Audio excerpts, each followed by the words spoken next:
Glória a Deus. Amados irmãos, Abraão, quando ele teve Isaac, ele ficou muito feliz. E ele começou, os rabinos fala que Abraão, ele começou a se distrair um pouco com a chegada de Isaac.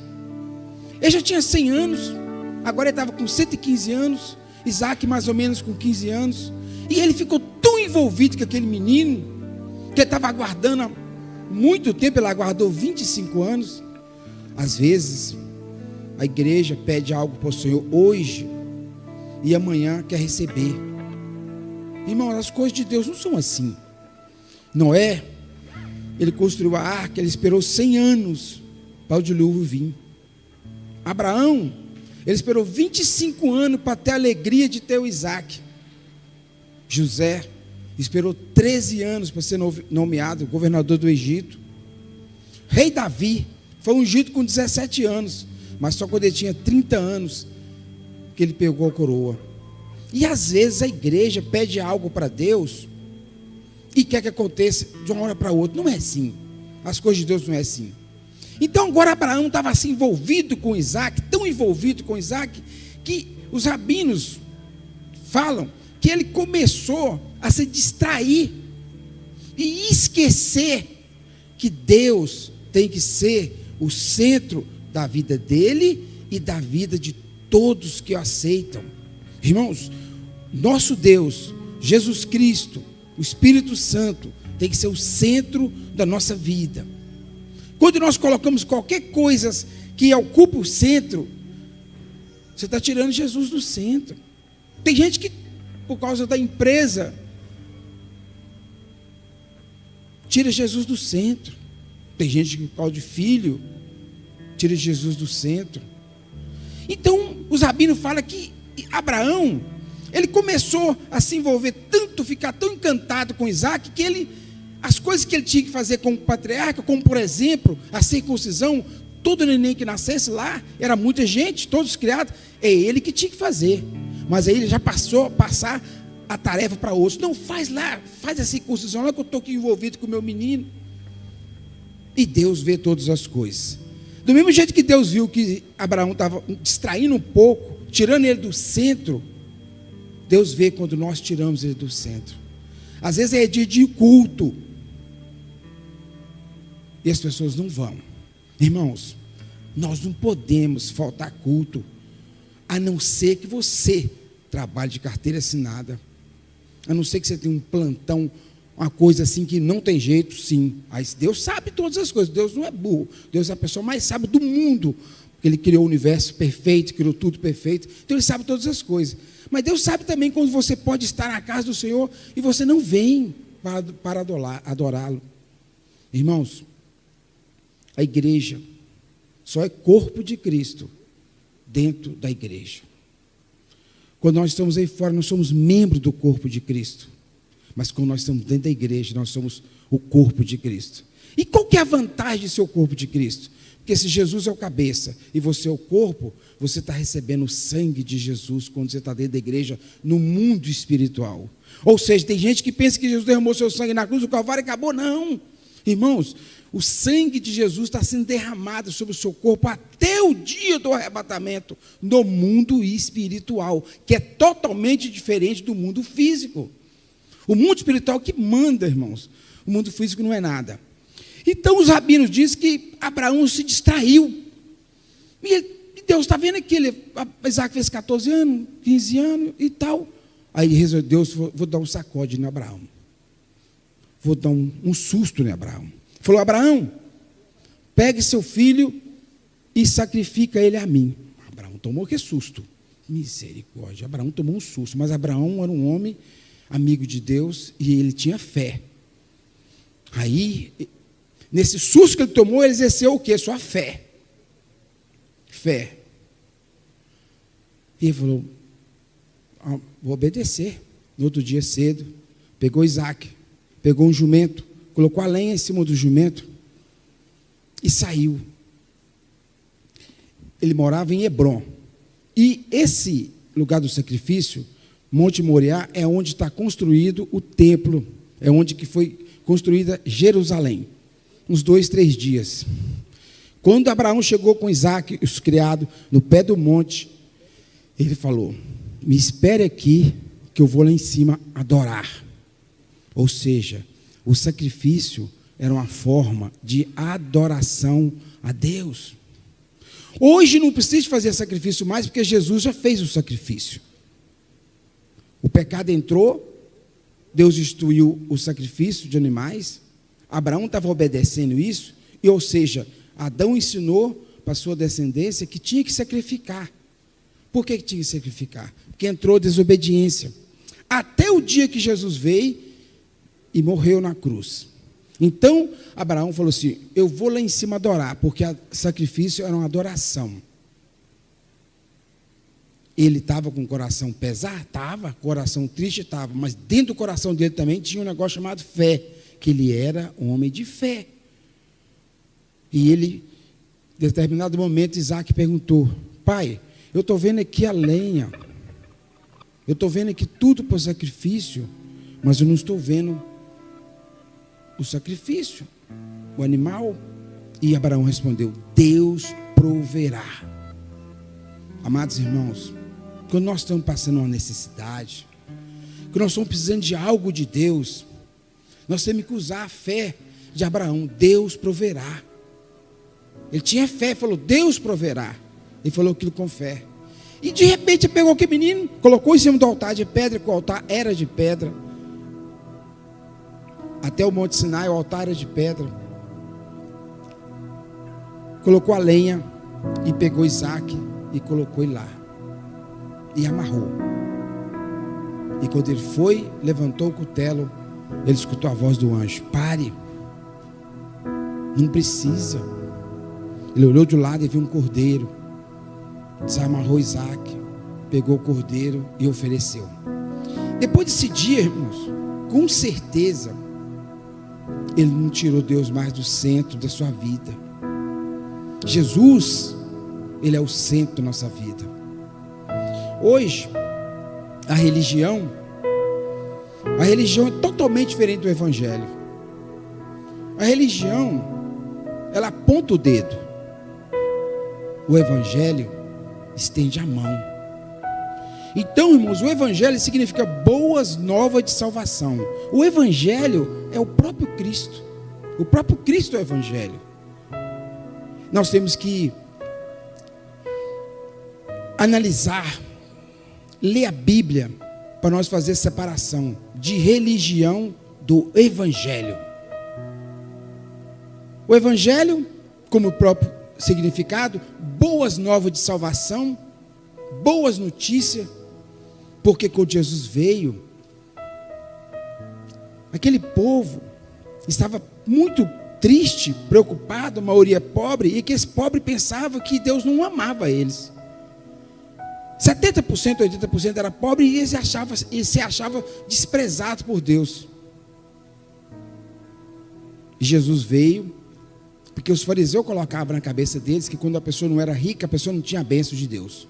É coisa dos fariseus, não é coisa de Deus. Deus não falou isso, Deus não ensinou isso, mas eles tinham aprendido isso.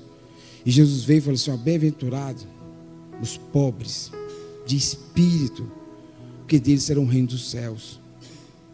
E Jesus começou a ensinar eles. E eles começaram a aceitar Jesus. Eles começaram a aceitar. Grande multidão aceitando. Mas, no dia que chegou, depois de 3 anos e meio, que é o que durou o evangelismo de Jesus, chegou a crucificação. Eles não entenderam, que eles acharam que um homem que ressuscitava mortos, como é que poderia estar morrendo? Mas eles não entendiam que Jesus era um sacrifício, que era um plano de Deus, que era um projeto de Deus para salvar toda a humanidade. Porque até então, naquela época, só o povo de Israel era o povo de Deus. Mas agora Deus, com o sacrifício de Jesus, Deus estava mudando tudo isso.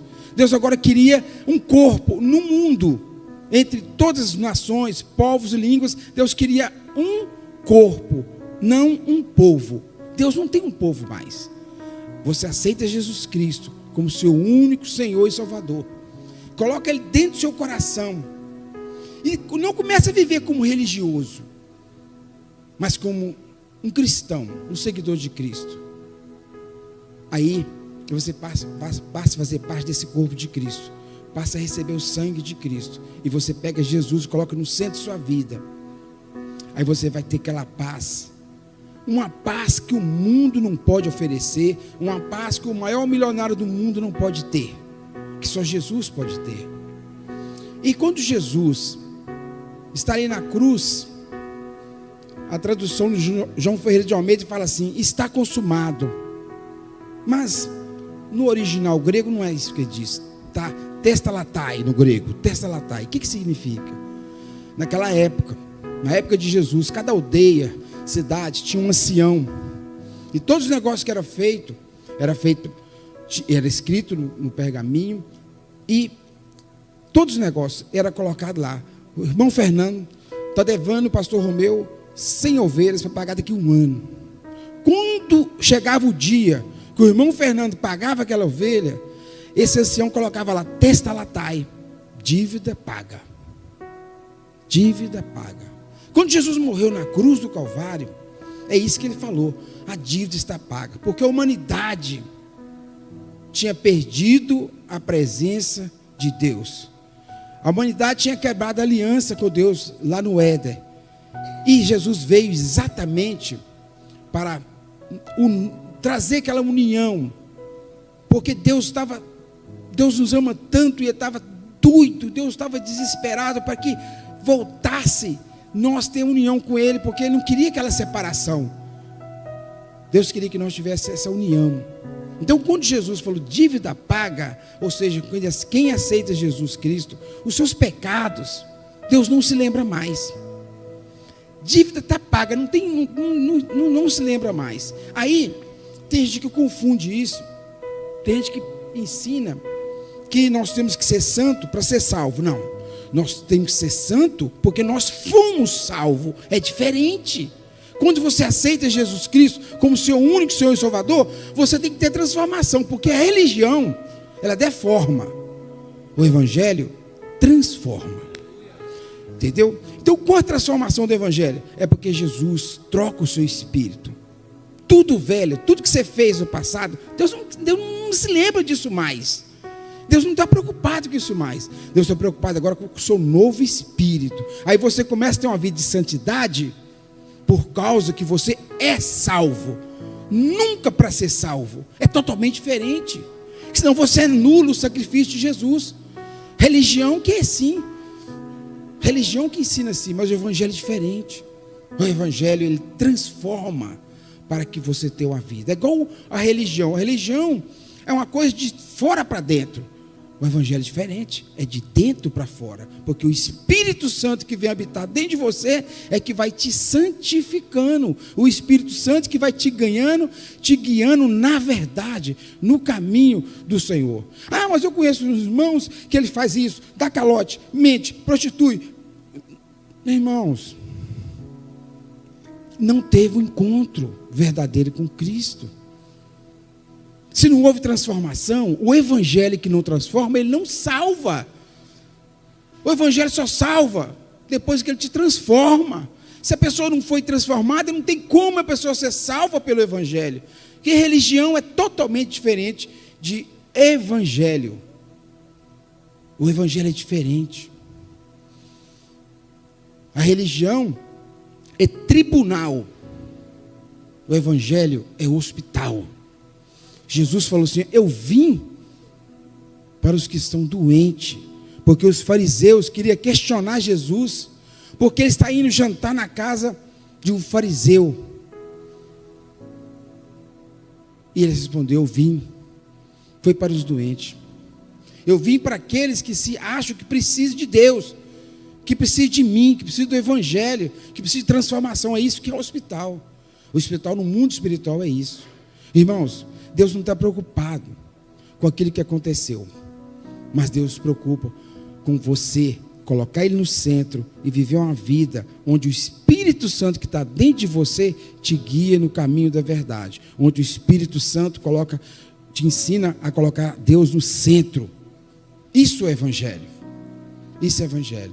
Outra coisa na cruz do Calvário que é interessante, que eu até comentei com os irmãos numa segunda-feira dessa, é sobre Gênesis 3,15, Deus fala com o diabo que ele ia nascer um descendente da mulher que ia esmagar a cabeça do diabo. Gênesis 3,15. E eu perguntava ao Senhor, eu sei que isso é na cruz do Calvário. Senhor, eu sei que Jesus me esmagou na cruz do Calvário. Mas que parte? Que parte é isso, Senhor? Que parte que é isso? Aí o Espírito Santo falou comigo. Quando Jesus virou para aquelas pessoas que tinham feito tudo quanto é ruindade com ele, 39 chicotadas, batido, cuspido, e ele falou assim: Pai, perdoa, eles não sabem o que fazem. Irmãos, quando Jesus liberou perdão, ali esmagou a cabeça de Satanás, porque Satanás é um espírito. Isso é uma metáfora. Você não esmaga um espírito, mas você deixa o espírito irado e odiar. Quando Jesus, depois de todo sofrimento, antes dele morrer, fala: Pai, perdoa. Mesma coisa fez Estevão, primeiro mártir, diácono. Primeiro mártir é um diácono. Estevão virou e fez a mesma coisa. Pai, não impute esses pecados a eles. O Estevão esmagou a cabeça de Satanás. Irmãos, quantas pessoas na igreja estão com mágoa, estão com ódio, não conseguem liberar perdão? Você está simplesmente deixando o diabo alegre. Em vez de você esmagar a cabeça de Satanás, você está deixando ela alegre. Existe um YouTube que a minha esposa segue, ela chama Fran. É um YouTube famoso, 3 milhões de inscritos. Aí minha esposa estava escutando um testemunho dela, é da Assembleia de Deus, e eu estava do lado, tive que escutar o testemunho. Eu não sou seguidora da Fran, mas eu estava do lado, tive que escutar. A Fran conta que o pai dela arrumou um amante lá em Goiás, Tocantins, arrumou um amante, e toda a cidade sabia. A mãe dela da Assembleia de Deus, levava os filhos para a igreja todo dia, mas foi passando 2 anos, 5 anos, e os filhos perguntavam: Mãe, por que o senhor não larga nosso pai? Porque ele ia todo dia, largava o serviço em casa, tomava banho, vestia a roupa limpinha, jantava e dormia na casa da amante. Ele não dormia na sua casa. Ele chegava do serviço, a roupa estava limpinha, ele jantava, despedia e ia para a casa da amante. E foi 5 anos, 8 anos, 10 anos, 13 anos. E os filhos perguntavam: Mãe, por que a senhora não larga nosso pai? Ela falava: meus filhos, eu estou esperando no Senhor. Mas esperando? Tem tantos outros. Eu era pequenininho, mãe, agora já estou grande. Eu estou esperando no Senhor. Irmãos, Deus usa uma profeta. Chega na casa da Fran, estava a mãe da Fran e seus filhos, e a profeta chega e fala assim: Deus mandou te falar algo, irmão. Deus mandou te falar que você está com ódio, que você está com mágoa. E todos vocês estão com ódio, estão com mágoa. E é para vocês procurar essa pessoa e pedir perdão. Quando falou isso, vocês deram pulo. Mas como é que nós vamos pedir perdão se ela é amante do nosso pai, a minha mãe, tal, os filhos cricou? Não podemos, não pedir perdão. Não tem lógica nós pedir perdão. Ela é amante e nós temos que pedir perdão. A profeta falou assim: Deus mandou vocês pedir perdão. Vocês estão com mágoa, vocês estão com ódio. E isso não faz parte do evangelho. E virou as costas e foi embora. A mãe chamou aqueles 3 filhos e falou assim: gente, que eu estou com ódio, eu estou. Você está, todo mundo, nós temos vontade de matar ela, nós temos vontade de matar. Nós não matamos porque nós somos cristãos, mas eu tenho vontade de matar. Falou assim o irmão da Fran. A mãe falou assim: amanhã nós vamos acordar e vamos fazer o jejum até 6 horas da tarde. Nós, todo mundo aqui, nós vamos jejuar até as 6 horas da tarde. E depois do jejum, nós vamos ter na casa dela e vamos pedir perdão. E eles obedeceram, porque eles ouviram a profeta. E a profeta eu acho que devia ter uma certa respeito na cidade. Levantaram, ficaram de jejum até 6 horas da tarde. Quando deu 6 horas da tarde, colocaram roupa e foram até a casa da mulher. Quando chamaram no portão, a mulher ia correndo, fechando a porta da casa. A mãe da Fran falou: não, por favor, nós temos que falar algo com você. Nós não viemos aqui brigar, não viemos te atacar, nada disso. Por favor, vem aqui só um minutinho. Aí que a mulher recebiada saiu, foi andando, dentro do portão, e chegou lá, a mãe da Fran falou: aqui, eu vim aqui te pedir perdão, junto totalmente com meus filhos. A mulher tomou um susto. Perdão? Eu vim te pedir perdão. Tem 13 anos que eu tenho ódio de você, eu tenho mágoa de você, meus filhos têm ódio de você, nós temos mágoa de você, mas agora eu não tenho mais. Não, eu vim te perdão por isso. Eu estou te pedindo perdão, que a partir de hoje eu não tenho mágoa de você mais, porque Jesus Cristo quer que eu te peço perdão, e eu prefiro obedecer a Deus. Eu prefiro obedecer. Você me perdoa? Você perdoa meus filhos? Ela falou: perdoo. Viraram e foram para a igreja. Naquele mesmo dia, o homem chegou na casa da amante. Mais tarde, ela escorraçou ele: some daqui que eu não quero te ver nunca mais, eu passei uma vergonha, some daqui, desaparece. Aí, depois de 13 anos, ele chega da igreja, o pai está em casa. Tinha 13 anos que o pai não dormia em casa. Pela primeira vez o pai estava dormindo em casa. Quando foi no outro dia, na hora que eles arrumaram para a igreja, o pai falou: arruma uma roupa para mim que eu vou na igreja com vocês. E aquele homem foi na igreja. Quando chegou na igreja, a Fran conta que Deus derramou um poder tão grande naquela igreja, que deu 11 horas da noite, o culto não tinha acabado, porque o poder de Deus invadiu aquela igreja. Irmãos, é isso que Deus faz quando nós liberamos o perdão. Por isso que Jesus Cristo falou: perdoa, Pai, eles não sabem o que fazem. Eles magoam a cabeça de Satanás. E toda vez que a igreja perdoa, seja quem for, quando você perdoa, você está esmagando a cabeça de Satanás. Quando você guarda aquilo, é você que está sofrendo. Aquele sofrimento é seu. Aquele sofrimento é seu, não é da pessoa. Porque Jesus Cristo, irmão, derramou seu sangue para que todos os nossos pecados fossem perdoados na cruz do Calvário.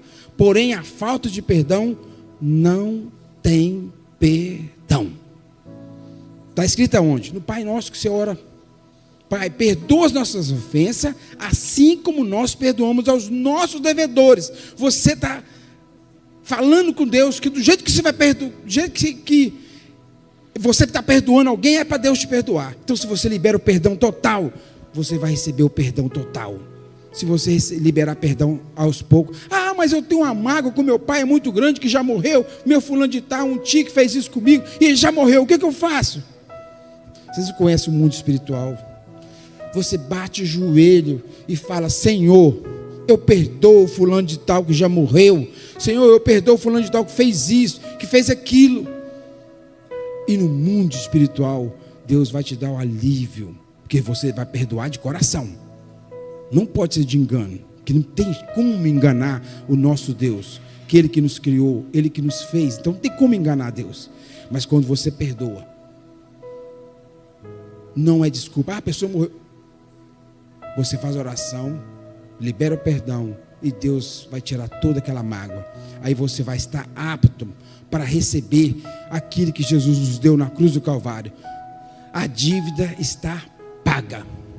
O sangue de Jesus nos purifica de todo pecado. Mas nós temos que perdoar da forma que Ele nos perdoou.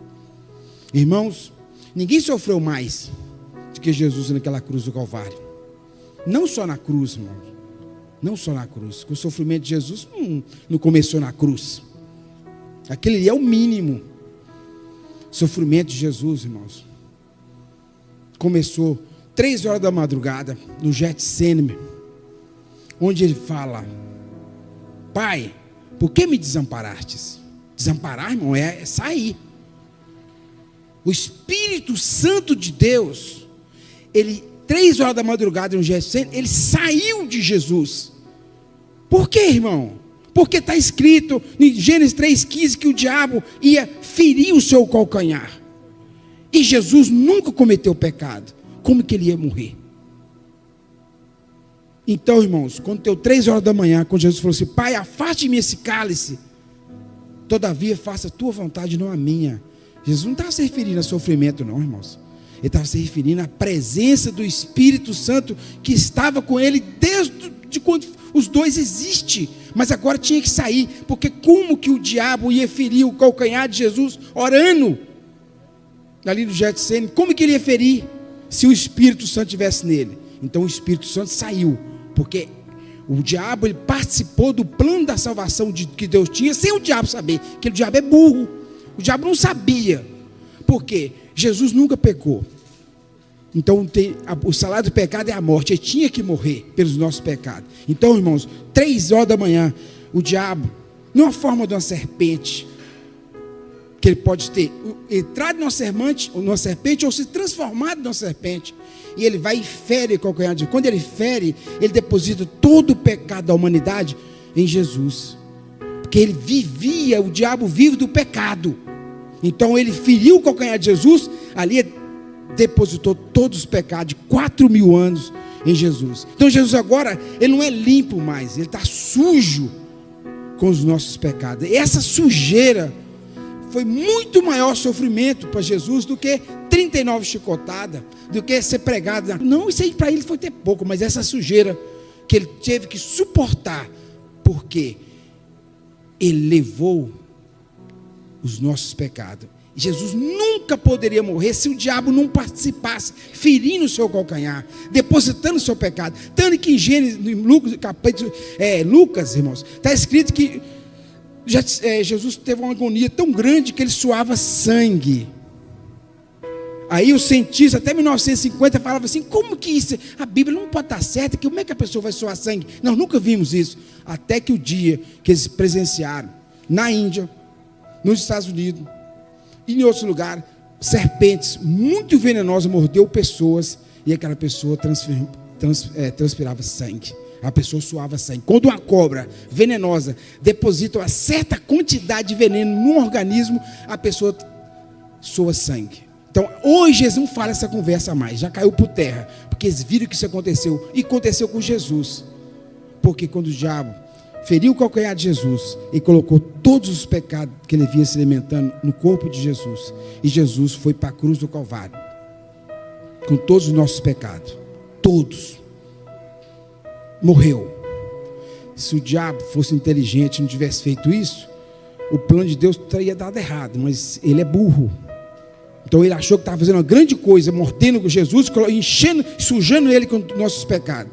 Ele estava participando do plano da salvação sem saber. Depois da crucificação, tentaram matar os cristãos. Foi 300 anos matando cristão, matando, aceitava, matava.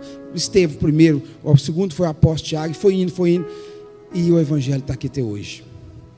Proibir a Bíblia, o evangelho está aqui até hoje. Porque o evangelho, irmãos, é o próprio Cristo. O evangelho é o próprio Cristo. O evangelho é totalmente diferente de religião. Religião é penitência. O evangelho é arrependimento. É ensinado antigamente que as pessoas tinham que fazer penitência para ser perdoado dos seus pecados. Não, o evangelho você chega e confessa Jesus Cristo, e Deus não se lembrará mais. A Bíblia fala assim: os seus pecados não serão lembrados mais. Eis que são nova criatura. As coisas passaram, as coisas velhas passaram. Eis que tudo se fez novo. Ou seja, Deus nos dá um novo espírito. E que esse novo espírito que você pega, Deus coloca no centro, passa a fazer parte do corpo de Cristo, e passa a receber o sangue de Cristo quando você está congregando até o arrebatamento. Pessoas que têm a oportunidade de estar na igreja e falta à toa, não sabem que está perdendo o sangue de Jesus. Porque se o corpo é de Cristo, de quem que é o sangue? É de Cristo, é óbvio. Nosso sangue está aqui. Mas quando você está na igreja, você está no corpo de Cristo, você está recebendo o sangue de Cristo, que Ele é o cabeça. Quando nós não estamos na igreja, Nós somos membros do corpo de Cristo.